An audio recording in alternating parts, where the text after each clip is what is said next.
نہیں کرتے؟ جن دوستوں کے ساتھ بیٹھتے ہو ان کے خلاف سازشیں کرتے ہو. سازش کرنا کس کا کام ہے؟ شیطان کا. کس کے راستے پہ چل رہے ہو؟ غوث پاک کیسے جھنجھوڑتے ہوں گے؟ جب میں وہ خطبات پڑھتا ہوں تو میرے رونگٹے کھڑے ہو جاتے ہیں. کیا وہ آواز نہیں ہوگی؟ ہم لوگ جب تقریر کرتے ہیں ہمارے مقرر لوگ تو اتنے پیار سے بولتے، کیا کہتے ہیں؟ پیارے آقا کے پیارے دیوانوں، میٹھے میٹھے اسلامی بھائیوں، عزیزان ملت اسلامیہ، رفیقان گرامی، ایسے ہی بولتے ہیں. غوث پاک کیا بولتے تھے؟ او زندیقو سدھر جاؤ ورنہ تمہیں قتل کرا دوں گا. غوث پاک ایسے لہجہ یہ تھا، او بے دینو دین کی طرف آ جاؤ ورنہ تمہیں برباد کر دوں گا. یہ لہجہ انہی کو زیب دیتا ہے. بھائی جو عشاء کے وضو سے 40 سال تک فجر کی نماز پڑھتا رہا، یہ لہجہ اسی کو زیب دیتا ہے. جو تقریر کرنے کے بعد خود فجر نہیں پڑھتا اس کو یہ لہجہ کیسے زیب دے سکتا ہے؟ یہ لہجہ تو مرشدی کو زیب دیتا ہے. لیکن بہرحال بات اتنی ہے تو غوث پاک فرما سازش نہ کرو. آج بولو ایک دوسرے کے خلاف سازش نہیں کرتے. اپنے دوستوں جن کے ساتھ بیٹھتے ہو سازش کرتے ہو، اپنے بھائیوں کے خلاف سازش کرتے ہو. ایک کمیٹی کے 10 ممبر ہو تو 10 ایک دوسرے کے خلاف سازش کرتے ہو. سب ایسے نہیں ہیں، لیکن ذرا غوث پاک کی فکر تو دیکھو، غوث پاک کے خطابات تو دیکھو. غوث پاک کہتے ہیں سازش نہ کرو، یہ شیطانی کام ہے. اور سازش کر کے بگڑا کیا آدم کا؟ کیا بگڑا؟ اکیلے آئے تھے سازش کی وجہ سے، لیکن کروڑوں اربوں خربوں اتنی اولاد جو پھیلی، آدم کا بگڑا کیا؟ پتا چلا سازش کر کے کوئی کسی کا بگاڑ نہیں سکتا، وہ اپنا ہی بگاڑتا ہے.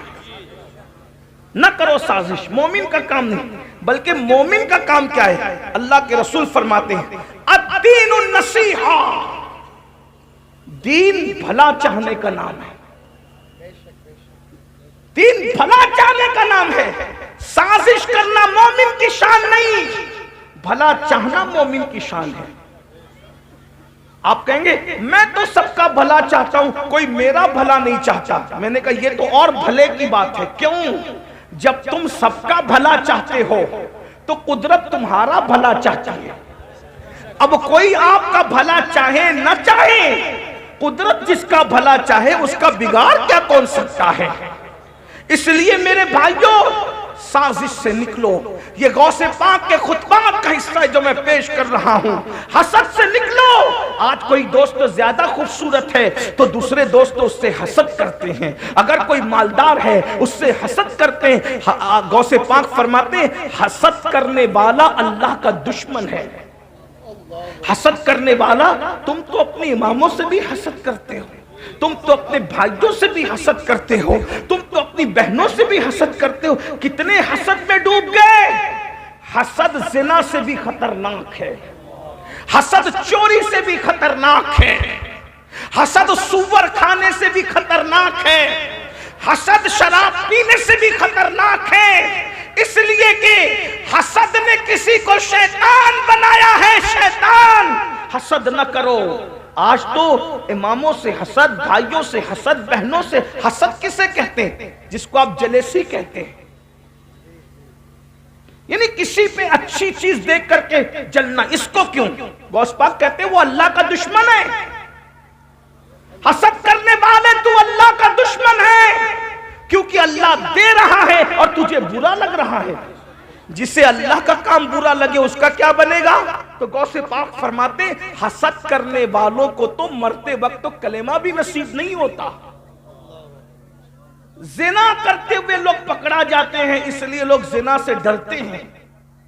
تھوڑا سن لو بابا، بہت تھوڑی دیر، بہت لمبا نہیں کروں گا. گھنٹے بھر کا وقت میرے پاس تھا جس میں سے 20 منٹ تو گزر ہی گئے، 20 سے 25 منٹ گزر گئے.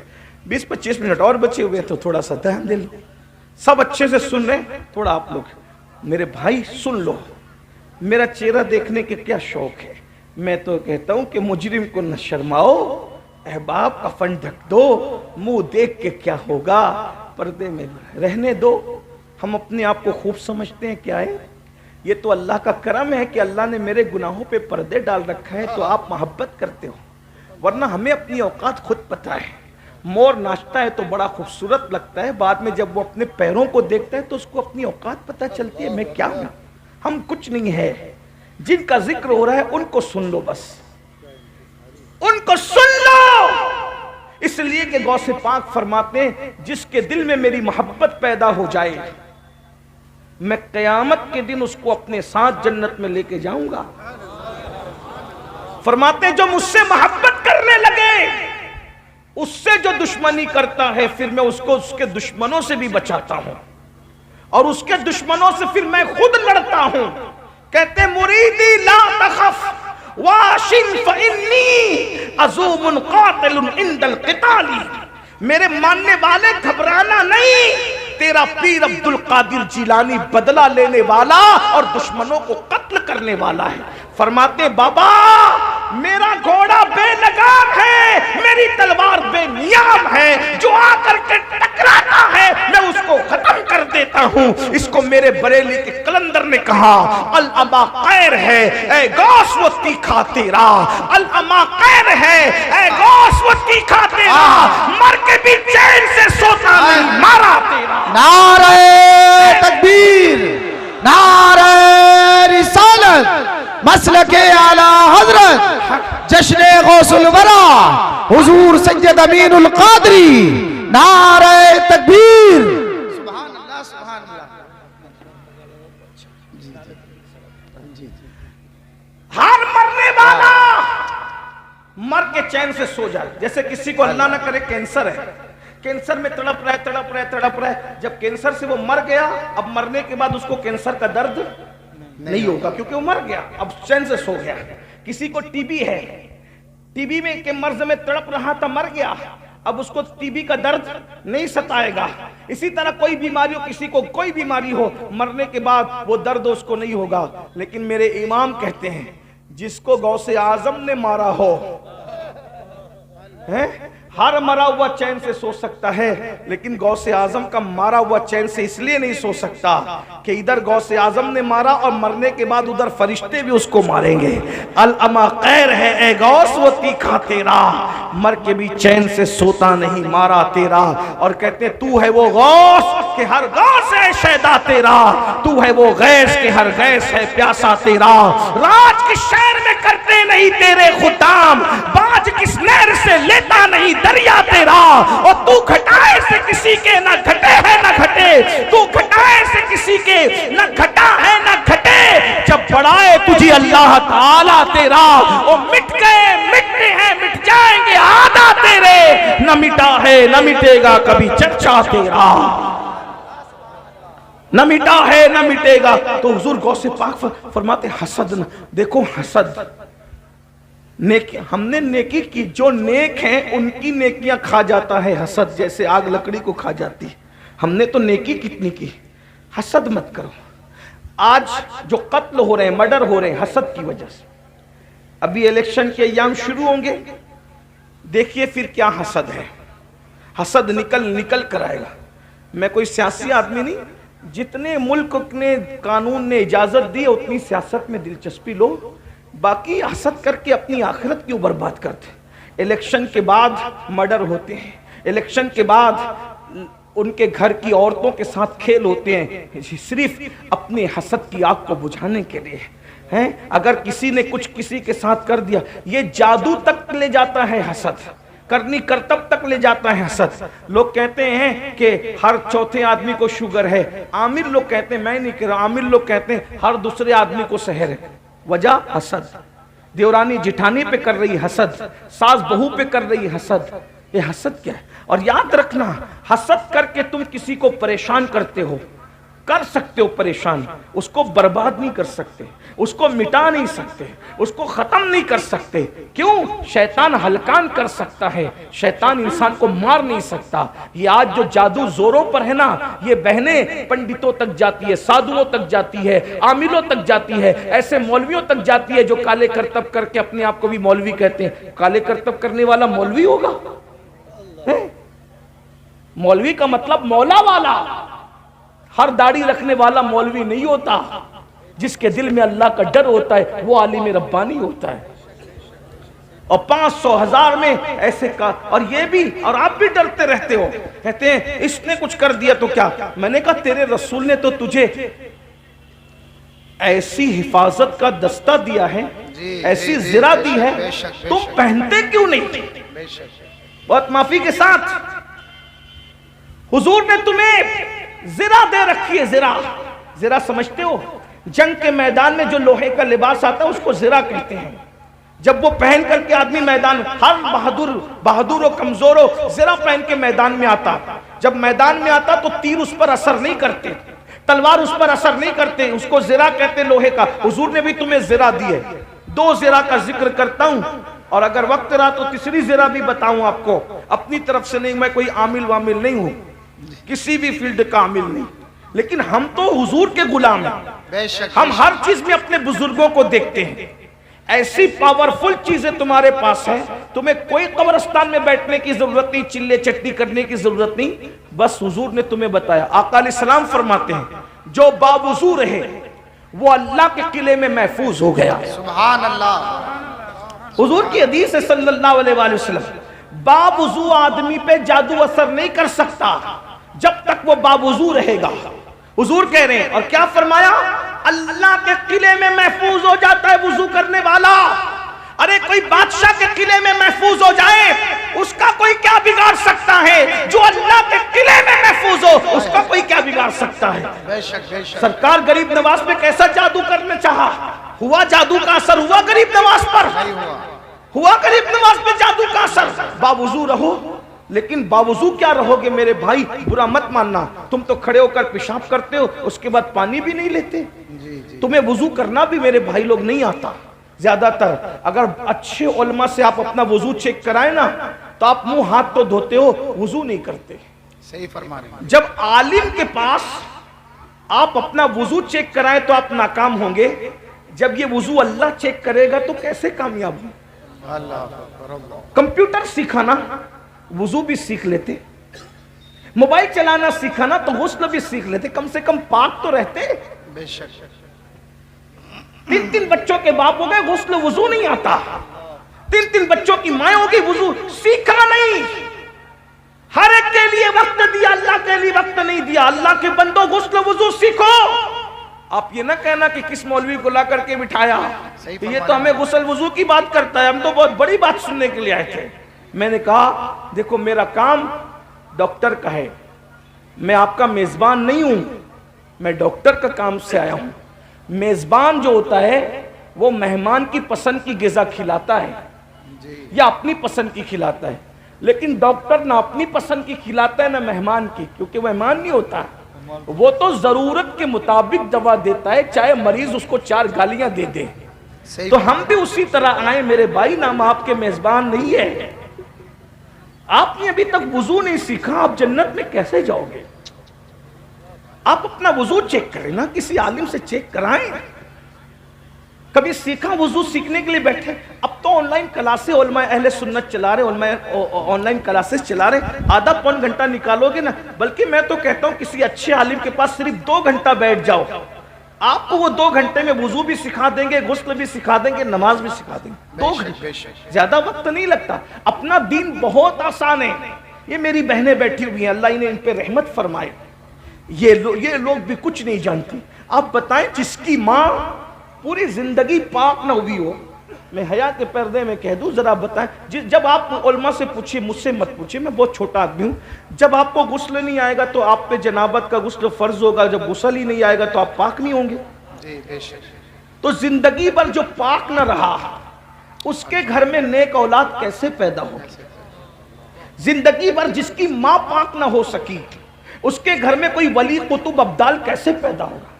ولی قطب اور ابدال کے لیے ام الخیر جیسی ماں چاہیے، سبحان اللہ، ابو صالح جیسا باپ چاہیے، تب ولی پیدا ہوتا، بلکہ ولیوں کا سردار پیدا ہوتا۔ باپ غیاث الدین چاہیے، ماں ماہ نور چاہیے، تب غریب نواز جیسا فرزند پیدا ہوتا ہے۔ ہمارا کیا حال ہے؟ تو میں عرض کر رہا تھا، حسد سے نکلو۔ جادو کی تک پہنچا دیا تمہیں حسد نے، سازشوں تک پہنچا دیا۔ یہ غیبت کی محفلیں کیوں ہیں؟ حسد کی وجہ سے۔ اللہ کے رسول علیہ السلام کے غلاموں، فرمایا گیا الغیبت اشد من الزنا کہ غیبت زنا سے بدترین چیز ہے. زنا سے بھی بری چیز کا نام غیبت ہے. جہاں بیٹھتے ہو شادی میں غیبت، جنازوں میں غیبت، محفلوں میں غیبت، مذہبی محفلوں میں غیبت، مسجدوں میں غیبت. رمضان شریف میں بھی ہم اپنی زبان کو غیبت سے بچا نہیں پاتے. اس لیے خدا کے لیے حسد سے بچو. پھر غوث پاک فرماتے ہیں، میں عرض کروں نا آپ تھک تو نہیں گئے نا؟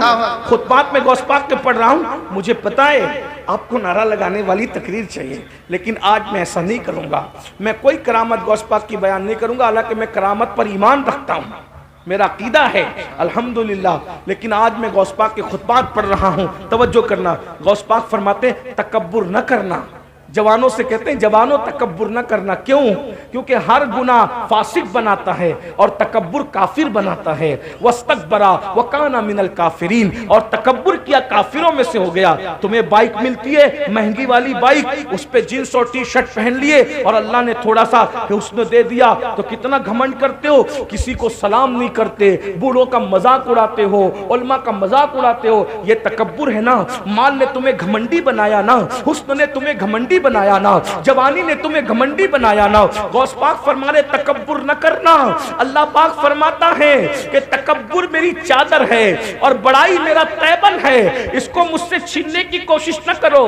جو اس کو چھیننے کی کوشش کرتا ہے میں اس کے دانت توڑ دیتا ہوں، میں اس کو تباہ کر دیتا ہوں، میں اس کو برباد کر دیتا ہوں. تکبر کسی کو زیبا نہیں ہے. حسن کی بنیاد پر تکبر کرنے والوں، دولت کی بنیاد پر تکبر کرنے والوں، نیکی کی بنیاد پر تکبر کرنے والوں. تکبر کا مطلب اپنے آپ کو کچھ سمجھنا، میں کچھ ہوں. دیکھتے نہیں کوئی آئے تو سلام نہیں کرتے، کوئی سلام کرے تو جواب نہیں دیتے. ارے شادیوں میں اگر کوئی غریب مالداروں کے پاس آ کے بیٹھ جائے تو اپنے سفید کپڑے سمیٹنے لگتا ہے. نادان ہو. اللہ اکبر. اپنے سفید کپڑوں پہ گھمنڈ کرنے والوں، یہ وجود مٹی کی غذا بننے والا ہے. اس وجود کو مٹی نے کھانا ہے. میں تو ایک بات مجھے یاد آئی، اللہ اکبر. ایک مرتبہ مولا مشکل کشا ایک خوبصورت پیالے میں شربت پی رہے.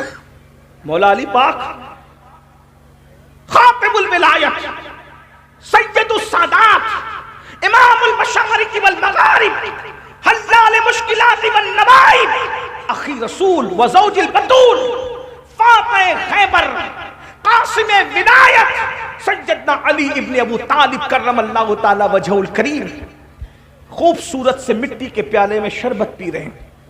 بزرگوں کی نظر دیکھو، بزرگوں کی فکر دیکھو، بزرگوں کے سوچنے کا انداز دیکھو. میری قوم کے جوانوں، ہمارے مرشد سرکار مولا مشکل کشا نے جب شربت کا پیالہ منہ کے قریب کیا، آنکھ میں ٹپ ٹپ آنسو آ گئے. اور اتنے آنسو آئے کہ آنسو کی وجہ سے داڑھی تر ہو گئی. لوگوں نے پوچھا مولا شربت پیتے وقت رونے کا کیا مطلب؟ مولا مشکل کشا نے فرمایا یہ مٹی کا خوبصورت پیالہ دیکھ کر کے رونا آ گیا. کتنے خوبصورت چہرے مٹی میں ملے ہیں اور ان مٹی میں ملنے کے بعد اتنے خوبصورت چہروں کی مٹیاں ایک ساتھ ملی ہے، تب کہیں جا کر یہ خوبصورت پیالہ بنا ہے. بھائیو کس گھمنڈ میں ہو؟ اس دولت کے گھمنڈ میں کہ فرعون دولت کو اپنے ساتھ نہ لے جا سکا، نمرود دولت کو اپنے ساتھ نہ لے جا سکا. دولت کے نشے میں خدا کو بھول کر کے تکبر کر رہے ہو، غریبوں کو حقیر جانتے ہو. ارے زکوٰۃ بھی دیتے ہو تو حقارت کے ساتھ دیتے ہو، چندے بھی دیتے ہو تو حقارت کے ساتھ دیتے ہو. ایسے اس سے تو تھا کہ نہ دیتے. کیا دین آپ کا محتاج ہے؟ کیا اللہ کے غریب بندے آپ کے محتاج ہیں؟ اللہ کے ایسے بھی بندے زمین پہ موجود ہیں کہ وہ بھیک بھی دیتے ہیں اور معذرت کر کے کہتے ہیں اگر تکلیف ہوئی ہو تو معاف کر دینا. چندہ دیتے ہیں، عالم دین سے کہتے ہیں حضرت روزے میں آپ کو مجھے زکوٰۃ میرے پاس لینے کے لیے، چندہ لینے کے لیے آپ آئے، تکلیف ہوئی ہو تو معاف کر دینا. کچھ بڑے حقارت سے دیتے. گھمنڈ مت کرو. اللہ کو گھمنڈ پسند نہیں ہے، تکبر پسند نہیں ہے. اللہ کو مت بھولو. یہاں ایک واقعہ اور یاد آتا ہے جو دل و دماغ کو ہلا دیتا ہے. ایک مرتبہ نوجوان غور سے سننا،